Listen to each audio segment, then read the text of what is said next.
Hello everyone. I don't know how these social platforms work. I've never been the one to openly show my feelings to the crowd on a social media channel that is accessible to everyone. For crying out loud, I wouldn't share my feelings with the closest of friends even if someone had a gun to my head. I am very reserved and do not prefer attention. But things have been very bad lately and I cannot trust the opinions and judgments of my friends, family or well-wishers because they would all be biased. I want someone to hear the facts and splurt out the truth so that I can be sure that their statements are not influenced by their acquaintance with me. I am not going to disclose my real name or the names of anyone else in my life. I will use fake names and my story will however remain the same. Just a few months ago, I was the most happiest person to walk the surface of the earth. I woke up with a grin plastered on my face and slept with immense contentment.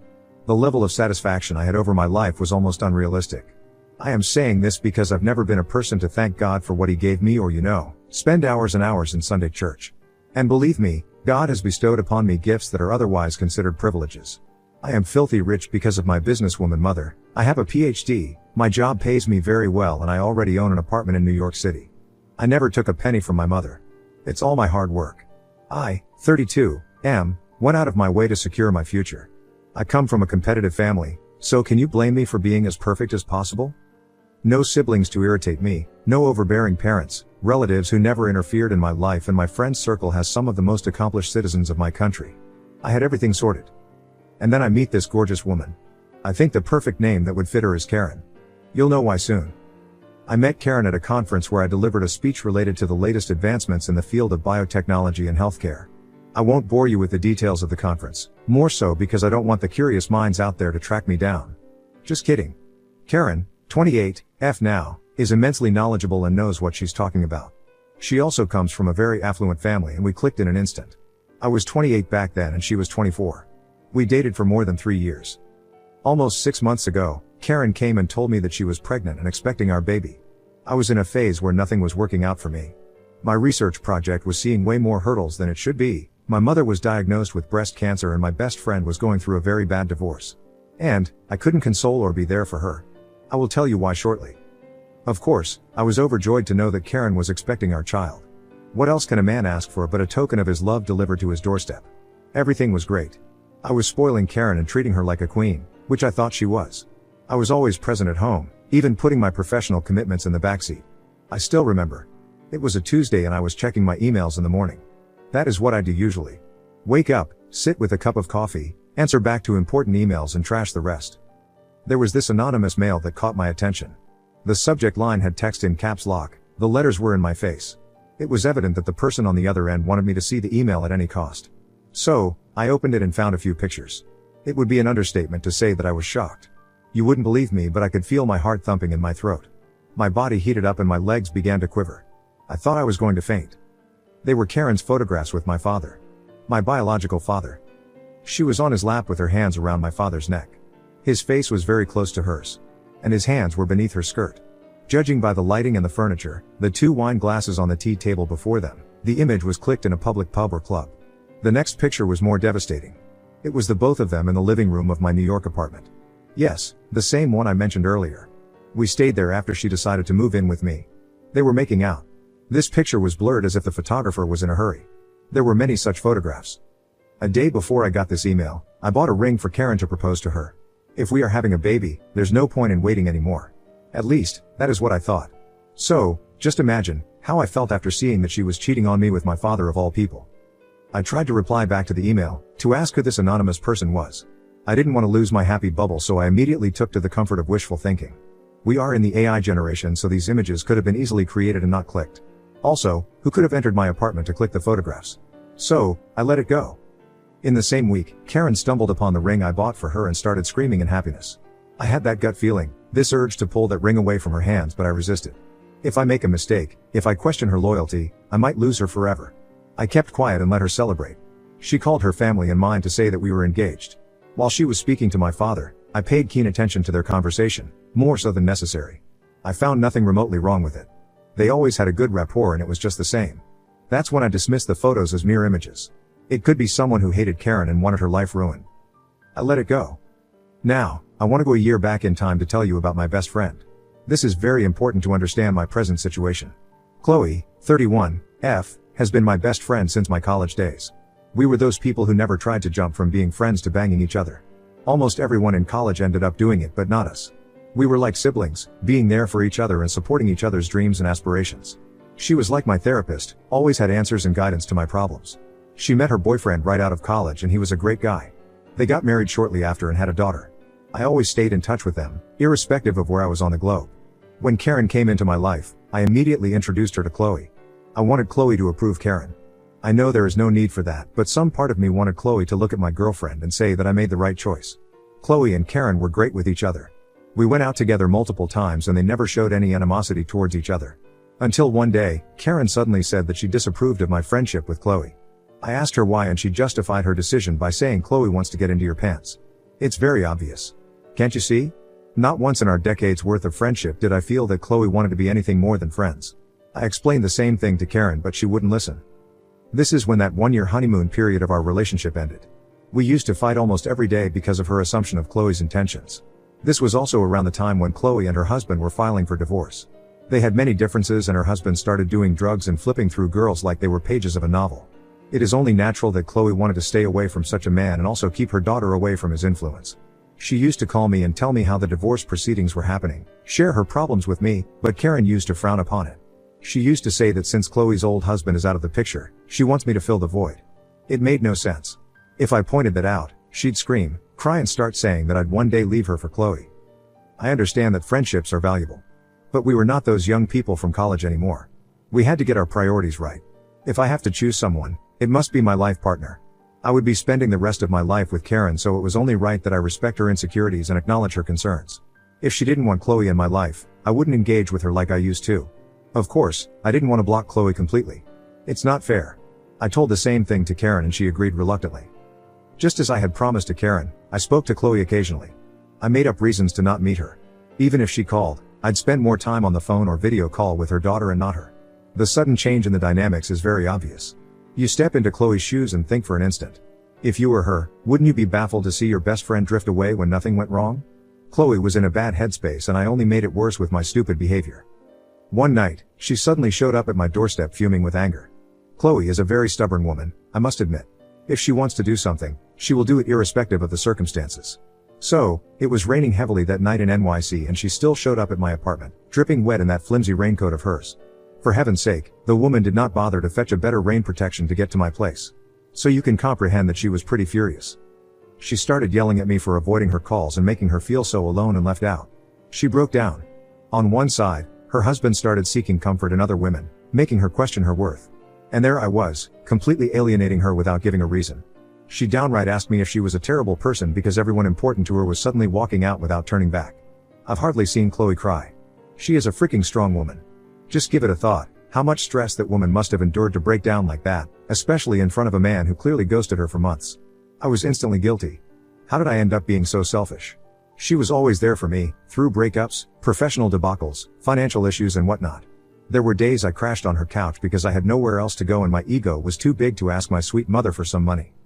I pulled her into a hug and she sobbed into my shirt. Karen walked in on us, pulled Chloe away and slapped her. I am not mincing my words. At that moment, I was so furious, I would have hurt Karen so badly if not for Chloe. I was angry that she assaulted my friend like that, but Chloe kept her cool. She calmed me down. I could see how hard Karen hit her. Chloe's cheek was crimson red and she was already shivering because of the cold. Karen did not let her enter the house. Even I was stupid, I did not ask her to come in when I opened the door. She started unloading her emotional baggage so fast that the thought did not occur to me. Karen accused Chloe of stealing me away. Well, the same thing that she told me. Chloe finally understood why I was avoiding her. She graciously told us both that she wouldn't be disturbing us anymore and left. After that, she never took my calls or let me inside her house even though I attempted to make amends with her. She sent me a message saying her husband never chose her as his priority and I must not be doing the same with Karen. Let's come back to the whole pregnancy scenario. I ignored the email and was back to my normal. Karen has a habit of keeping our room messy. I usually asked her to clean it up and she would without complaining. But by then, she was 2 months pregnant and I did not want her to do any chores. I began cleaning the room and putting her things back in their respective places. That is when I stumbled upon a file in her work desk. A DNA test. Karen's child's DNA test. And the result was very clear, I am not the father. Well, the reports did not say that, but they certainly said who the father is. My girlfriend was soon going to deliver my step-sibling. Wow, I should be throwing a party. My sarcasm might seem a bit nasty to some people, but what else do you expect from me? I was building these dreams of a romantic future with a child in tow that was not even mine. Much worse, it's my father's. I realized that Karen was playing me. And oh, she was good. But if she was going to go down that path, I'd do the same and show her what it means to be betrayed. That's exactly the thought that crossed my mind while I had those DNA results in my hand. I could go and confront her at that moment. But, will she agree that she was sleeping with my dad behind my back? Will that make her feel guilty? Will she ever realize her mistake? This woman destroyed my relationship with my best friend while cheating on me with my dad. I might be petty, but I chose revenge. I wouldn't have it any other way. I am no saint and I would never want to be one. The perfect opportunity came up in the form of the gender reveal party. This happened about a week back. The memories are really fresh in my mind, so I won't leave any details behind. Karen was 6 months pregnant. We wanted to do the gender reveal sooner, but my work commitments disturbed our plans. One of Karen's friends called me and said that they wanted to host a gender reveal party for us. I bagged the chance. I agreed instantly. I still feel that rush of anger while typing this. That gender reveal pissed me off to a great extent. But I kept my composure. I had bigger plans. I started being extra nice to Karen. She did not notice. I did everything that she wanted me to do. I was never a good actor, so I was going overboard to keep my real feelings hidden and to treat her like she meant everything to me. At this point, she meant nothing to me. Nada. Any other person would have noticed the sudden sweet shenanigans, but Karen as well. Karen. She doesn't care as long as she is profiting from things. On the day of the gender reveal, I faked the excitement on my face. I also went ahead and invited Chloe and her daughter to the party. I knew she wouldn't come, so I emotionally blackmailed her. I sent her many messages that I would be needing her on the day. It's of paramount importance and she shouldn't ditch me for anything. I also went ahead and said that I'd never ask her any other favor in my life. I'm glad she fell for it and showed up. Karen's friends made a video montage for us. I asked them to show it to me before they played it in front of the guests so that I could help them remove any parts that might upset Karen. I emphasized by saying that her hormones were making her very jumpy these days and I didn't want her sad on a special day. You know what makes me laugh? All her friends are men. And she had a problem with my female friend. Right. I took the video, gave it a nice edit and returned it. The friends didn't have time to go through it, so they took it right to the banquet hall where we organized the gender reveal. My mother wanted to do it in her backyard in her villa, but I refused. Karen's truth must come out with a bang. I was driven by revenge, people. You have no idea how furious I was. It was way worse because I was bottling up my emotions. The event started and we posed with the lovey-dovey faces. Karen gave a very lengthy speech about how I was the perfect boyfriend and would prove to be the ideal husband and dad. Yes, I am sure I will, but I prefer to do it with my own kid. After her speech, Chloe walked in and Karen's face fell. She was irked by her presence. I knew she'd not make a big deal of it in the reveal anyway. After cutting the cake and seeing that it was a boy, we all cheered and celebrated. You have no idea how badly I wanted to pull my own hair and scream. And at last, they played the montage on the white screen using the projector. It was great in the beginning, the journey of our first meet to the first date, how we moved in together and went on our first international trip, a cute proposal ring and boom. The pictures of her with my father. I intentionally did not interact with my father for the whole evening. To see the color drain out of his face as soon as he saw the pictures only intensified my doubts. They both knew what they were doing. It was definitely not a one-time thing. The photographs were taken in multiple locations. It was pretty clear, the pubs, cafes, my freaking house, my bedroom, on my bed. I want you to tell me, how could I still hold on to my sanity seeing my father having intercourse with my fiancée in my bedroom, a place where I slept with her every day? How did my father betray me? There were loud gasps, a few disgusted sounds, and a lot of angry stares. Karen did not expect it. She immediately turned to me and said that the photographs were fake, probably morphed or generated. Just like I had initially thought. But, my father did not join her. Guilt was plastered on his face, he wouldn't meet my eye. She did ask him to join her and explain how everything was a lie, but he didn't move from where he was standing. I let her whine and complain for a long time. No one was buying it, honestly. And then, I just let the video play. The next frame was the picture of the DNA test she took. Her name was clear on the top as the person who requested and took the test. The result was also clear, my father is the real daddy dearest. There was no way in heaven and earth she could have refuted that, but Karen managed to do it. She made me the bad guy. She started accusing me of having an affair with Chloe. She went so far as to say that Chloe's husband divorced her because he was aware of our affair. Karen declared to everyone that the photos and the fake DNA test were my tricks to not take responsibility for our kid and to run away with Chloe. Whatever she meant by run away. Do you know what the most surprising part was?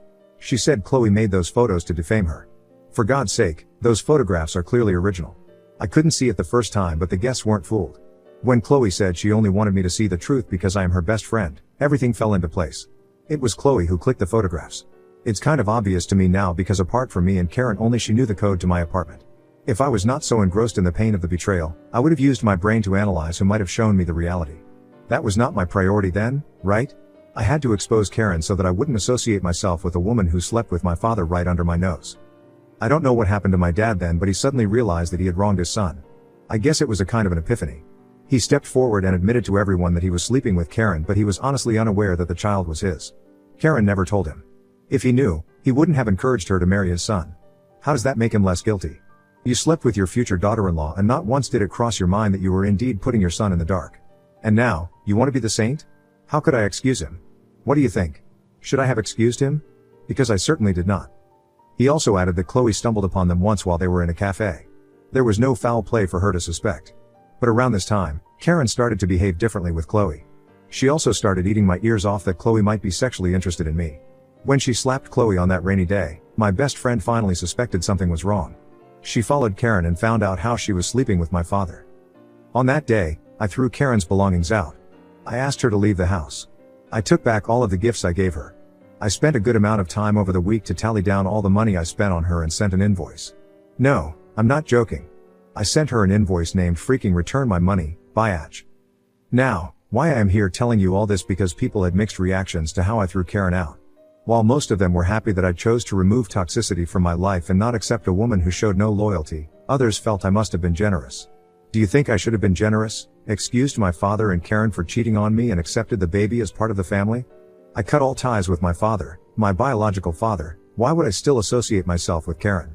Some of her friends said that I was too harsh in throwing her out like that because where else would she go? She is pregnant and how will she be able to take care of herself? I expected my dad to take her in but he did not. He had to answer to his wife, my mother, right? I also felt bad because I hardly thought about my mother. She is combating cancer. I let this news come out in the open and she must have felt terrible. A marriage of almost 34 years, crumbled and destroyed. Did I hurt my mother with my revenge scheming? Did I embarrass her in front of other people? I have no idea. I did what I thought was correct but now, I am being haunted by these guilty thoughts as if I wronged someone. Are people making gaslighting me with their think about the pregnant girl BS? I cannot ask anyone the answers to my questions. The ones on my side would support me and Karen's friends will speak in her support. Chloe is here for emotional support but she refused to make my decisions for me. She said I have to figure these things out and no one can tell me how to feel. She also added that her opinion would of course be biased toward me. So, what do you think? Did I do the right thing or Ida for throwing Karen out and exposing her whisk lies to everyone? Should I be guilty about what I did? Did I wrong my mother because of the elaborate revenge scheme? Ugh. My head will bust open with all these invading thoughts. It's been a rough week and I am still confused about what I did. I understand past is past but just for my mental peace, can someone shed some unbiased light on my situation? Update 1. Thank you so much for your comments. I am very overwhelmed to see so many people come in support of me. I hope you didn't have to experience the same pain that I had to develop such intellectual perspectives. I wouldn't wish it on my worst enemy. A quick update on how things have been in the past month. I finally gathered the courage to go speak to my mother. I was pleasantly surprised when she said that she was not offended or embarrassed. My mother suspected that my father had been cheating on her for over 15 years now. Can you believe that? And she never told me anything about it. She used to discuss with her girlfriends about the same and they always suggested that she don't question my dad until she finds anything suspicious. She never did. My dad was that good. But when I exposed him at the gender reveal party, it felt like a liberation to my mother. My father crawled back to her and begged for forgiveness, something she never gave him. She stood her ground and said that she'd fight her cancer alone. She has her son to take care of her. Oh yes. I do it with my life. Karen messaged me multiple times and I ignored her. I also intimated my apartment security to keep her off the grounds. When I refused to get into any dialogue with her, she showed up at Chloe's house. Chloe, being the sweet person that she is, explained to Karen that there is no future anymore and that she must move on and be a better person.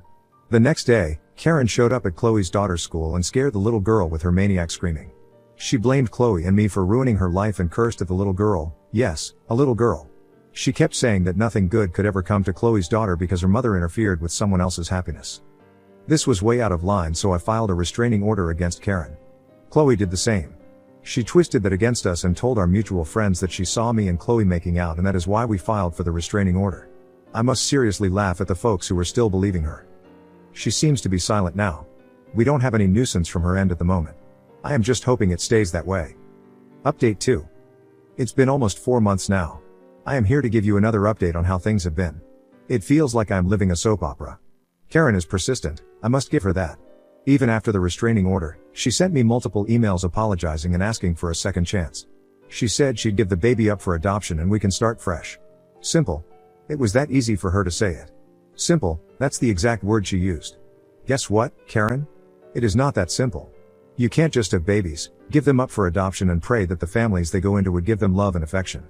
I don't think Karen even worried about that part. She just wanted to come back to bask in the luxury of being my girlfriend. Well, I ignored her. I think this desperation stems from the fact that she had no one left in her life that she could call her own. Karen's parents disowned her. It has nothing to do with the cheating scandal though. Her parents were very supportive when the news broke, even suggesting that she marry the father instead of the son. Well, the father's more money so that would benefit their family. So much for being affluent. Well, they disowned her because of some property disputes she had with her elder brother. They took his side and not hers. I didn't bother to inquire about the specifics because it is irrelevant to me. I think that did affect her immensely. Let's skip to the important part. She delivered a baby girl. And as she had said, she did give her up for adoption. We did the next best thing. We requested our acquaintances to adopt her. They've been trying to adopt for a while but did not feel a connection with any child. We asked them to meet the baby girl once and decide for themselves. Oh, they loved her. I never prayed to God, never thanked him for anything, but that day, I kneeled in front of the Lord. I thanked him for giving my stepsister a family. It's not her fault, is it? Why should she suffer for the decisions that her parents made? How could I ever hate her? She will grow up to be a great human being. She deserves that chance. I would never be harsh on her. My mother is doing well too. She is responding positively to the cancer treatment and the radiation therapy. I've been taking care of her and she moved in with me. It's like childhood again. I am always excited to come back home to my mother. Karen seems to have moved on. She found someone else. Her friends claim that they're going strong and Karen learned from her mistakes. Good for her then. I have no energy to wish her sadness or something worse. She could live a life of her choice as long as it is away from me. Update 3. It's been 2 years. Wow, how time flies. So, mom is cancer-free. Hooray. I am dating a very sweet Filipino girl. Never heard back from Karen, thankfully. I forgot to mention in my last update that my baby sister has a name. She is called Daisy. I am not revealing her surname for obvious reasons. Some also pointed out why I am referring to her as my baby sister. Because she is. I don't plan on telling her our familial dynamics anytime soon. She thinks I'm her uncle. I'll let it stay this way until she is mentally ready to accept the truth.